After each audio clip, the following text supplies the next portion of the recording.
नमस्कार, मैं सीमा साहू स्वागत करती हूं आप सभी का ग्रैंड न्यूज नेटवर्क में। अब मेरे साथ देखिए न्यायधानी सहित छत्तीसगढ़ से जुड़ी खास खबरों का सिलसिला शुरू करें उससे पहले एक नजर आज की हेडलाइंस पर।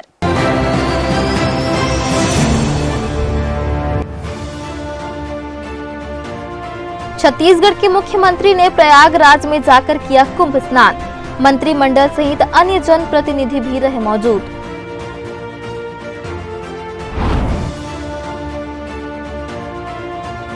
नगरीय निकाय चुनाव के बाद अब परीक्षा पर फोकस। मार्च से शुरू हो रही बोर्ड परीक्षाएं।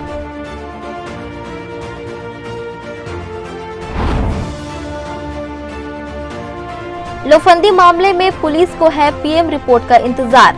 9 मृतकों में सिर्फ 3 का हो पाया पोस्टमार्टम।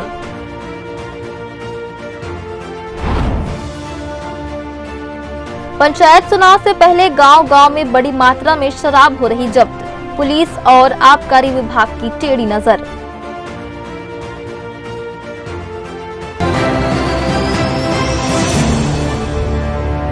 ये थी सुर्खियां और अब हम आगे बढ़ते हैं खबरों की ओर।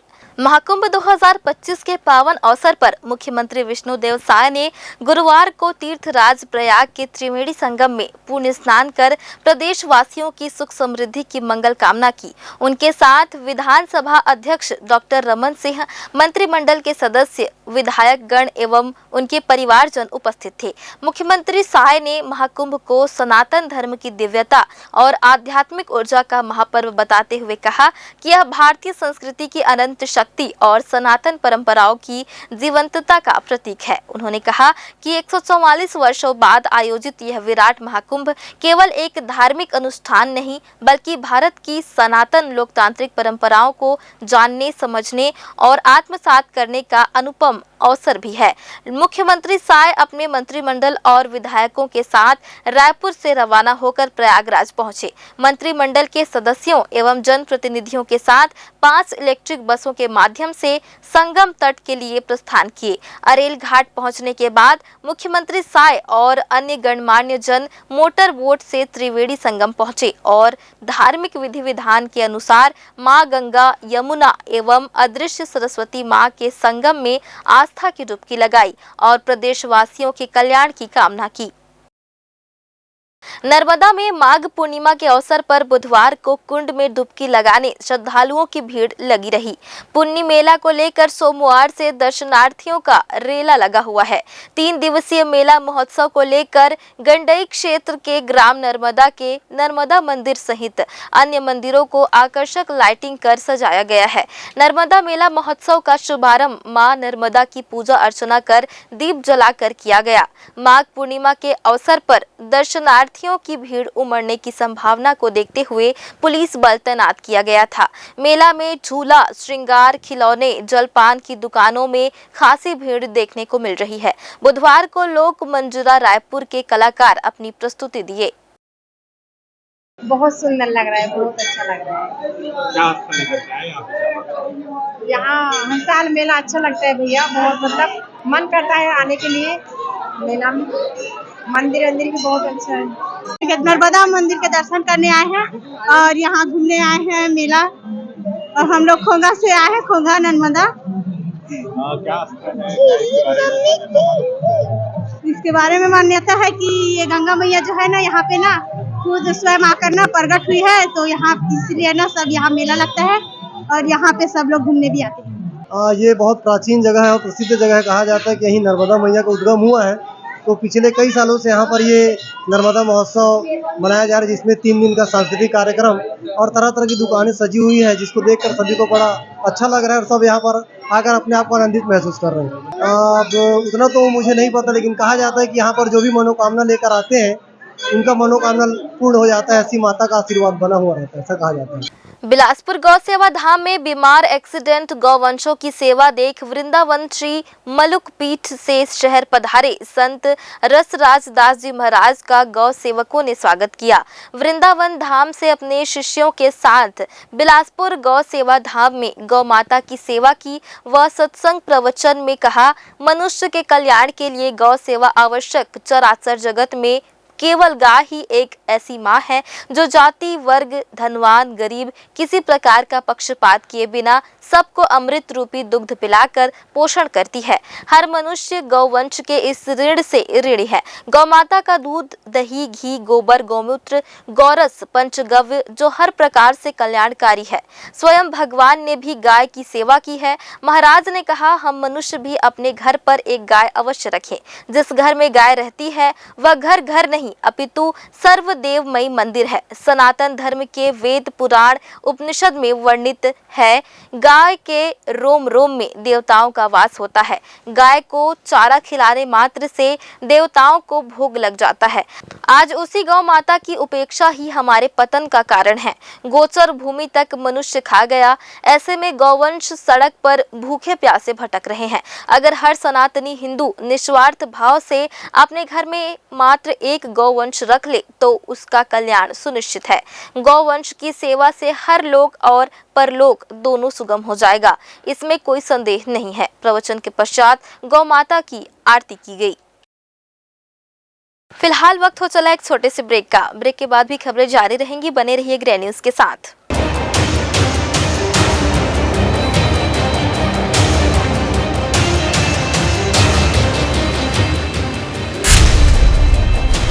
Dr. C.V. Raman University offers high-quality education to students, particularly those from difficult geographical areas of central India. The flourishing 70-acre campus boasts of more than 120 state-of-the-art laboratories, smart classrooms, research centers, and a plethora of on-campus facilities that provide easy access. Dr. C.V. Raman University. Break के बाद आप सभी का स्वागत है।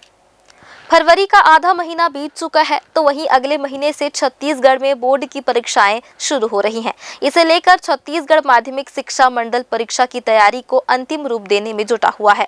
चुनाव का समय लगभग खत्म होने वाला है और स्कूलों में शिक्षक वापस पढ़ाई की ओर रुख करेंगे और परीक्षा को शांतिपूर्ण ढंग से संपन्न कराएंगे। इसे लेकर जिला शिक्षा विभाग ने भी तैयारी शुरू कर दी है। कमजोर रिजल्ट वाले प्री बोर्ड स्कूलों में अब व्यवस्था बदली जा रही है। यहाँ विद्यार्थियों के समस्याओं को दूर करने के लिए दूसरे स्कूलों से शिक्षकों को भेजा जा रहा है ताकि स्कूल में अध्ययनरत विद्यार्थियों को बोर्ड परीक्षा में बेहतर ढंग से तैयार किया जा सके, क्योंकि अगले सप्ताह से सीबीएसई की बोर्ड परीक्षाएं शुरू हो रही हैं। तो मार्च से छत्तीसगढ़ माध्यमिक शिक्षा मंडल की परीक्षाएं शुरू हो जाएगी। ऐसे में शासन के द्वारा भी परीक्षा को लेकर तैयारी को अंतिम रूप देने की कोशिश हो रही है। बिलासपुर की जीवनदायिनी अरपा नदी आज संकट में है। हाई कोर्ट ने इसके संरक्षण को लेकर सरकार को फटकार लगाई है। नदी में बढ़ते प्रदूषण, अवैध उत्खनन और जल संकट पर सुनवाई के दौरान मुख्य न्यायाधीश रमेश कुमार सिन्हा ने राज्य सरकार को कड़ी चेतावनी दी। कोर्ट ने साफ कहा कि कानून बनाने से कुछ नहीं होगा जब तक उसे सख्ती से लागू नहीं किया जाए। मुख्य न्यायाधीश ने तो यहां तक कह दिया कि दोषियों पर मीसा के तहत कार्रवाई होनी चाहिए। इस दौरान नगर निगम और खनिज विभाग के रवैये पर भी सवाल उठे। हाई कोर्ट ने 15 दिन के भीतर जवाब देने को कहा है। वहीं अगली सुनवाई 24 मार्च को होगी। अरपा नदी की दुर्दशा को लेकर हाई कोर्ट बेहद गंभीर है। सुनवाई के दौरान कोर्ट ने कहा कि नदी में घास उगाई है, पानी खत्म हो चुका है और अवैध उत्खनन से नदी खोखली हो चुकी है। कोर्ट ने सवाल उठाया कि आखिर राज्य सरकार कब तक मूक दर्शक बनी रहेगी। वहीं नगर निगम के अधिवक्ता ने बताया कि सीवरेज ट्रीटमेंट प्लांट की प्रक्रिया जारी है, लेकिन 40% सीवरेज जल का निस्तारण अब भी अधूरा है। कोर्ट ने नगर निगम आयुक्त को 15 दिन के भीतर हलफनामा दाखिल करने का आदेश दिया है। खनिज विभाग के सचिव को भी सख्त चेतावनी दी गई है। अगर अवैध उत्खनन की घटनाएं जारी रही तो दोषी अधिकारियों और संबंधित व्यक्तियों पर कठोर कार्रवाई की जाएगी। संभाग के सबसे बड़े सिम्स हॉस्पिटल के मेडिकल एचओडी डॉक्टर पंकज टेम्बुनिकर के ऊपर उनकी ही पीजी की छात्रा ने सॉफ्ट टच और प्रताड़ित करने का गंभीर आरोप लगाया है। वहीं डॉक्टर पंकज ने पीजी छात्रा के द्वारा मरीजों के परिजनों से वसूली कर फटकार लगाने के कारण यह गंभीर आरोप लगाना बताया गया है। आरोप प्रत्यारोप के बीच सिम्स के डीन ने मामले को जांच के लिए महिला उत्पीड़न के पास भेज दिया है। देखिए एक खास रिपोर्ट। बिलासपुर सिम्स के सीनियर डॉक्टर पंकज टेम्बुनिकर एचओडी हैं।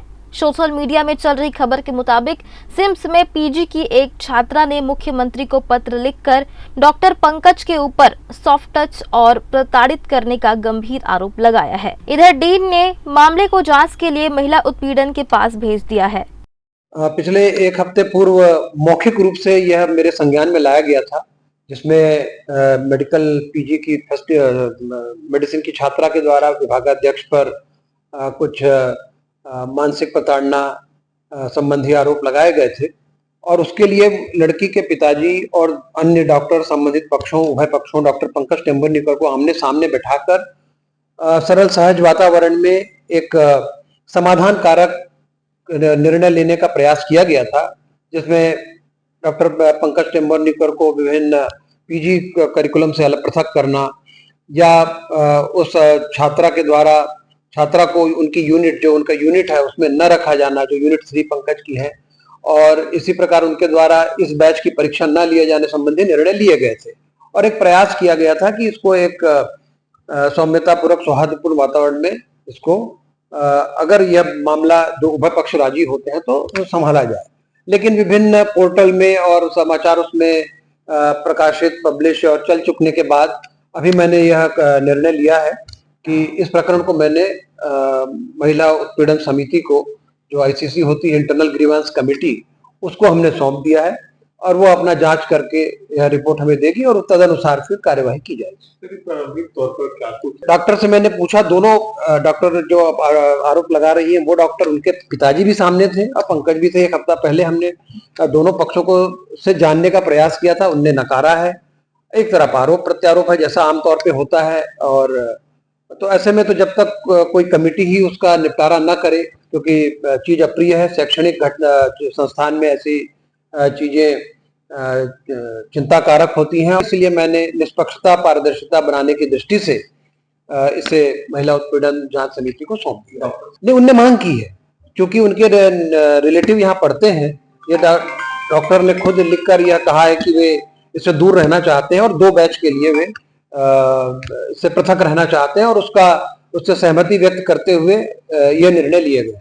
वहीं डॉक्टर टेम्बुरनिकर ने भी सीएम, स्वास्थ्य मंत्री और डीएमई को पत्र लिखकर शिकायत की है। मीडिया के सामने डॉक्टर टेम्बुरनिकर ने बताया कि उस छात्रा के खिलाफ कई मरीजों ने पैसे उगाही करने का आरोप लगाया है। 2 से 3 मामलों में उन्होंने छात्रा को फटकार लगाई। इसके बाद एक एड्स पीड़ित ने लिखित शिकायत की। शिकायत में छात्रा उनसे बाहरी मेडिकल से सामान खरीदने और उस पर कमीशन मांगना बताया गया। इसको लेकर डॉक्टर टेम्बुरनिकर ने जब जवाब मांगा तब वह छात्रा डॉक्टर को इग्नोर करते हुए मोबाइल चलाती रही। इस पर नाराज डॉक्टर ने उसके मोबाइल को छीनकर दूर फेंक दिया। डॉक्टर के मुताबिक इससे नाराज छात्रा ने कोतवाली थाना में डॉक्टर की शिकायत की है। इसके अलावा डॉक्टर को जातिगत गाली गलौज की, जिसकी शिकायत डॉक्टर ने भी अजाक थाना में की है। डॉक्टर का कहना है कि उनके बैच में करीब 21 छात्रा हैं, जिसमें से सिर्फ एक यही छात्रा को मुझसे परेशानी है कि मैं मरीजों के प्रति वफादारी से काम नहीं करने पर फटकार लगाता हूं। छात्रा द्वारा लगाए गए आरोप के बाद डीन के समक्ष डॉक्टर टेम्बुरनिकर और छात्रा के परिजनों के बीच आरोप प्रत्यारोप का दौर भी चला। इसके बाद डॉक्टर ने डीन से खुद को परीक्षा नियंत्रक के दायित्व से अलग कर दिया, ताकि परीक्षा के परिणाम पर उन पर आरोप न लगे। बेसिकली जो शिकायत हुई थी वो अपर्णा पांडे नाम की एक लड़की है मेरे यहाँ, जो सेकेंड ईयर पीजी है। कई दिनों से वो कुछ चीज़ों में लिप्त थी, जैसे बहुत सारे गरीब मरीज आते हैं, उनको 2200 रुपये का कोई इंजेक्शन मंगवाती थी, शायद उसमें 900 रुपये का कमीशन रहता था उसका।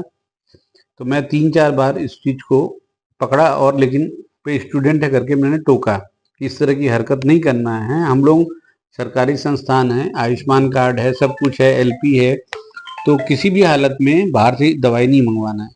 लेकिन जब एक HIV का एक पेशेंट है और उसको सिकल सेल का भी प्रॉब्लम था, जब उस व्यक्ति ने मेरे को दिखाया, बोला कि ये देखिए मैडम ने हमको 2200 रुपये का इंजेक्शन, सर हमने आज तक की जगह हमारे पैंट शर्ट देखिए हमारे पास 50 रुपये नहीं है। तो उसने लिखित में मेरे को कंप्लेन किया कि मेरे से 2200 रुपये का इंजेक्शन मंगवाया जाता है, बाकी सब लोगों को इंजेक्शन सरकार लोकल परचेस से देती है, अगर उपलब्ध नहीं रहता है। तो ये चीज़ हो गया। उसके कुछ समय पहले और जो भी हमारे यहाँ पॉइजनिंग के पेशेंट आते हैं, जहर खुरानी के पेशेंट आते हैं, तो हम लोग पेट की सफाई भी करते हैं और पेशाब की भी सफाई करते हैं, ताकि मरीज का जो रहता है पूरा जो रहता है ट्रीटमेंट उसका प्रॉपर हो। जब छुट्टी करते हैं हम लोग, तो हम लोग छुट्टी का आदेश दे देते हैं, ट्रीटमेंट लिख देते हैं, और उसके बाद ज़्यादातर कंसल्टेंट चले जाते हैं, बस उनका देना रहता है। उनका पेशाब की नली निकालने और नाक का राइस ट्यूब निकालने के लिए 300 से 500 रुपए तक का वो लेती रही है। ये खबर मेरे पास 2 बार आई, इसलिए उसको मैंने अपने यूनिट पे रखा था कि आज नहीं तो कल इसको मैं पकड़ूंगा करके। तो ये अवधारणा बना लिखी कि जानबूझ के मेरे को यूनिट 3 में रख करके परेशान किया जा रहा है करके, ताकि मैं इस पे अंकुश लगाना चाह रहा था। ये यही का क्या कहानी है? नहीं, इसमें बाहरी लोगों का कोई हाथ नहीं है। इसमें चूंकि उसके परिवार वाले इन्वॉल्व हो गए थे, कुछ लोग और इन्वॉल्व हो गए थे, टेक्नीशियन संघ के लोग भी आए थे, और ये शिकायत को मैंने डीन को की थी। तो जो शिकायत की थी डीन को की थी। आज तक के मतलब इतने सारे पीजी स्टूडेंट हैं और इतने सारे साल में काम कर रहा हूँ मैं मरीज का दर्द दुख देख नहीं सकता। उसके लिए मैं फटकार भी लगाता हूँ, उसको भी लगाता हूँ। तो उन्होंने सीधा कोई बिना कोई सबूत के, कोई कुछ के मेरे पे सीधा शारीरिक रूप से क्या प्रताड़ना और मानसिक प्रताड़ना का अपना भर करके उन्होंने रायपुर में जा करके, यहाँ पे जा करके नहीं, रायपुर में जा करके किसी मीडिया में जा करके, और वहाँ पे जो जूनियर डॉक्टर एसोसिएशन है उसमें जा करके कंप्लेन कर दी। बहरहाल आरोप प्रत्यारोप के बीच मामला महिला उत्पीड़न विभाग, मुख्यमंत्री, स्वास्थ्य मंत्री, डीएमई और थाने तक पहुंच चुका है। अब देखना यह होगा कि किसके आरोप में कितनी सच्चाई है। ग्रे न्यूज के लिए आलोक अग्रवाल की रिपोर्ट। फिलहाल वक्त हो चला एक छोटे से ब्रेक का। ब्रेक के बाद भी खबरें जारी रहेंगी, बने रहिए ग्रे न्यूज के साथ।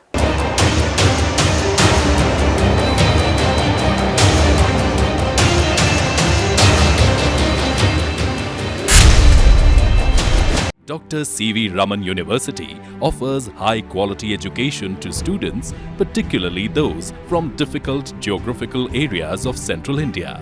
The flourishing 70-acre campus boasts of more than 120 state-of-the-art laboratories, smart classrooms, research centers, and a plethora of on-campus facilities that provide easy access. Dr. C.V. Raman University. Break के बाद आप सभी का स्वागत है। बिलासपुर के लोफंदी पंचायत में एक हफ्ते के भीतर 9 लोगों की मौत ने पूरे जिले को हिलाकर रख दिया है। इस घटना को लेकर तरह तरह की चर्चाएं हैं। कुछ लोगों का कहना है कि जहरीली शराब ने जान ली, तो प्रशासन इसे मछली पार्टी से जोड़ रहा है। इस मामले को लेकर कांग्रेस और बीजेपी के बीच भी सियासी घमासान तेज हो गया है। देखिए एक खास रिपोर्ट। ग्राम लोफंदी में 2 फरवरी से 8 फरवरी के बीच 9 लोगों की मौत हुई। किसी को इसकी गंभीरता का एहसास नहीं हो पाया और 6 लोगों का अंतिम संस्कार कर दिया गया। इससे जांच में मुश्किलें आ रही हैं। पुलिस सिर्फ 3 शवों का ही पोस्टमार्टम करा सकी, जिनका बिसरा सैंपल जांच के लिए भेजा गया है। एसपी रजनेश सिंह ने बताया कि अब तक की रिपोर्ट में एक की मौत सांप के काटने से, दूसरे की हार्ट अटैक से और तीसरे की संदिग्ध स्थिति में मौत हुई है। हालांकि अंतिम नतीजे के लिए रासायनिक जाँच रिपोर्ट का इंतजार किया जा रहा है। देखिए, जो दिनांक 2 तारीख से 2 फरवरी से लेकर 8 फरवरी तक अलग अलग दिनों पे अलग अलग कारणों से मौतें हुई हैं। इसमें से जो हमारे पास 7 के आंकड़े हैं, उसमें से एक की मौत सर्पदंश से हुई है, एक की मौत हार्ट अटैक से हुई है, एक जो है एक और कोई किसी की मौत है, वो भी बड़ा सस्पेक्टेड है। इस प्रकार से, और हर मौतें एक ही दिन नहीं हुई। हाँ, 5 तारीख को हुई है, 6 तारीख को हुई है, फिर 7 को हुई है। तो इस प्रकार उसमें लोगों ने स्वाभाविक रूप से उसमें अंत्येष्टि कर दी। कोई भी उसमें ना तो वहाँ से कोई पंचनामा करवाया, ना ही पोस्टमार्टम करवाया गया। तो फिलहाल हमारे पास कम से कम 3 बॉडी का पोस्टमार्टम है और उसकी रिपोर्ट है और उसकी विसरा प्रिजर्व किया गया है। तो निश्चित रूप से आशा की जानी चाहिए कि उसमें मौत के स्पष्ट कारण हो जाएंगे और उसके आधार पर पुलिस जो भी चीज़ें होंगी उसमें जिम्मेदारी फिक्स होकर उसमें कार्रवाई होगी। जांच टीम और फूड सेफ्टी डिपार्टमेंट ने इलाके से सैंपल इकट्ठा किया है, जिसमें खाने पीने की चीजें, शराब और अन्य संदिग्ध वस्तुएं शामिल हैं। ग्रामीणों से पूछताछ में यह बात सामने आई कि वहां एक पार्टी भी हुई थी जिसमें शराब पी गई और मछली खाई गई थी। अब तक पोस्टमार्टम रिपोर्ट में कोई ठोस वजह सामने नहीं आई है, लेकिन पुलिस लगातार इलाके में कार्रवाई कर रही है। पिछले 1 महीने में 16 जगहों पर अवैध शराब के खिलाफ अभियान चलाया गया है। एसपी ने साफ किया है कि दोषियों पर सख्त कार्रवाई होगी, उनकी संपत्ति तक जब्त की जा सकती है ताकि ऐसे मामलों पर पूरी तरह से लगाम लगाई जा सके। ग्रैंड न्यूज के लिए पिंटू दुबे की रिपोर्ट। बिलासपुर के बिल्हा थाना क्षेत्र में पुलिस ने एक सनसनीखेज हत्याकांड का खुलासा किया है। मृतका जामफुल यादव की हत्या उसके ही नाबालिग भतीजे ने की थी, जो बुरी आदतों का शिकार हो गया है। पैसों की लालच और बुआ की डांट फटकार से नाराज होकर उसने 2 अन्य साथियों के साथ मिलकर वारदात को अंजाम दिया। पुलिस ने हत्या में इस्तेमाल रपली, चोरी की गई सोने की माला और आरोपी की बाइक जब्त कर लिया है। दरअसल 9 फरवरी को मृतका के भाई ने थाने में गुमशुदगी की रिपोर्ट दर्ज कराई थी। 11 फरवरी को जब घर से दुर्गंध आने लगी तो पुलिस मौके पर पहुंची। कोठी में रेत हटाकर देखने पर शव मिला, जिसे पड़ोसियों और परिजनों ने जामफुल यादव के रूप में पहचाना। जांच के दौरान मृतका का भतीजा संदिग्ध लगा और पुलिस ने जब पूछताछ की तो उसने पूरी साजिश कबूल कर ली। नाबालिग आरोपी ने बताया कि बुआ की डांट से तंग आकर उसने 6 फरवरी की रात 11 बजे रपली से उनके सिर पर हमला कर दिया और सोने की माला निकालकर 8,000 रुपए में बेच दिया। पैसे का इस्तेमाल नशे और ऐशो आराम में किया गया। पुलिस ने मामले में मुख्य आरोपी देव कुमार रात्रे समेत 3 नाबालिगों को गिरफ्तार कर लिया और सभी को न्यायालय में पेश कर जेल भेज दिया गया है। बिलासपुर के सकरी थाना क्षेत्र में एक खौफनाक वारदात सामने आया है, जहां शराब के नशे में धुत एक पिता ने अपने ही बेटे की कुल्हाड़ी से हमला कर हत्या कर दी। घटना सकरी के ग्राम खजूरी नवा गांव की है, जहां 65 वर्षीय द्वारिका यादव ने नशे में घर पर गाली गलौज कर रहा था। इसी दौरान उसका बेटा इंद्र कुमार यादव, जो खुद भी शराब के नशे में था, उसे रोकने के लिए कमरे में गया, लेकिन पिता के सिर पर ऐसा खून सवार था कि उसने पास रखी कुल्हाड़ी से बेटे पर ही ताबड़तोड़ हमला कर दिया। पहले गर्दन, फिर सिर और पीठ पर वार कर उसने इंद्र की मौके पर ही जान ले ली। वारदात की सूचना मिलते ही पुलिस मौके पर पहुंची और आरोपी पिता को हिरासत में ले लिया। फोरेंसिक टीम ने घटनास्थल की जांच की और हत्या में इस्तेमाल कुल्हाड़ी भी जब्त कर ली है। एक बार फिर से वक्त हो चला एक छोटे से ब्रेक का। ब्रेक के बाद भी खबरें जारी रहेंगी। बने रहिए ग्रैंड न्यूज के साथ।